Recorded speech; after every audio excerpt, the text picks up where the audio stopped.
Senator Lee. Chief Moore, I'd like to begin by asking you to clarify something, a term that I'm not familiar with. What do you mean by big C versus little c cooperating agency? Well, so, you know, and it goes back to my experience from many years ago working with the county supervisors, county commissioners, wanting to have a say in what finally happens, you know, in our documents. And there's a way to do that. And I think the way to do that is to have a collaborative process with our publics, in particular our elected officials. And so we think that it's imperative that they be included in what's going on in their part. It doesn't answer my question in any way. Look, I've got limited time. Maybe you can respond in writing. I really do need to know what the difference is between a big C and a lower C cooperating agency. Not defined in law. I've never heard of it before, not in any of your guidance documents, rules, anything like that. But look, I've got to move on. Just respond to that one in writing if you can. Look, the draft plan for the Manti-La Sal National Forest proposes 122,780 acres of quote-unquote recommended wilderness. This is really concerning to me. Congress passed the Utah Wilderness Act in 1984. It's a product of a long, protracted, hard-fought compromise made by the state of Utah, and it's something that designated wilderness in exchange for assurance that no future Utah wilderness designations would be made. Now, the Forest Service appears to be ignoring this history, and both the state and the individual county resource management plans applicable to that area. The only way we get healthy forests is by having flexibility to perform active management of the forests. It turns out, as we've learned over the last few decades, you let the thing just go. That's terrible for forest health. What we're dealing with throughout Utah is this patchwork of designated wilderness, recommended wilderness, and inventoried roadless areas that make active management a nightmare and frankly, practically unachievable.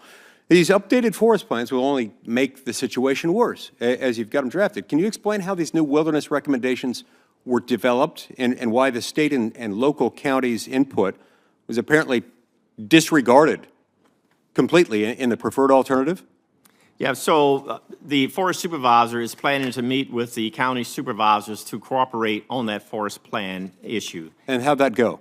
It hasn't taken place yet. They are scheduled to have a meeting to discuss this very issue that you're bringing up. We'll be happy to let you know how they go once the meeting takes place.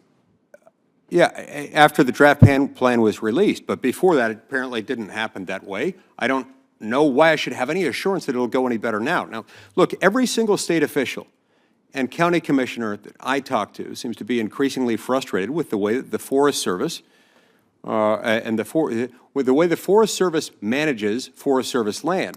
All these local officials ask for is a real seat at a real table in these important decisions that have to be made, decisions that affect us, our local communities, very directly, much more directly than they do anybody else. We all want healthy forests, and we all want to avoid catastrophic wildfires, but the consequences of bad policy hit some of us a lot more than they hit others. For example, in both the Ashley and the Manti-La Sal proposals, the Forest Service appears willing to enter into co-management arrangements with tribes. But it refuses to incorporate state and county comments into the planning process. If the Forest Service can enter co-management arrangements with the tribes, why exactly can't it enter into similar arrangements with county governments and the state government? Senator, we do honor the county governments, and we do work with them, same as we work with tribes. In fact, we probably work more with the county governments than we do tribes. With co-management? Co-management, the same way you got it with the tribes? No, it's not been my experience. Yeah, well, you know, tribes are sovereign nations, so we deal with them differently than... Yeah. States also are sovereign. They are co-sovereigns. States are co-sovereigns, and tribes also have their own elements of co-sovereignty.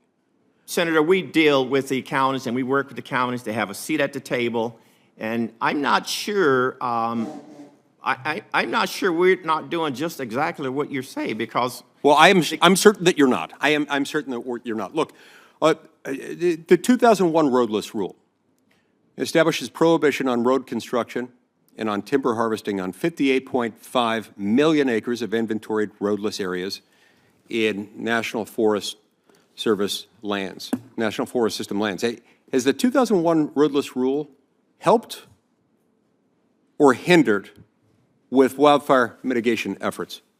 I suppose that's going to depend on your perspective, Senator. Helped or hindered? Which one? Well, I don't have a say in whether it helps or hinders. You know, I have to. But you don't, maybe, regardless of what you do, does it? Just describe it. In your assessment, has it helped or hindered wildfire mitigation efforts? Well, I don't think it was designed to help wildfire mitigation, sir. Understood. Thank you.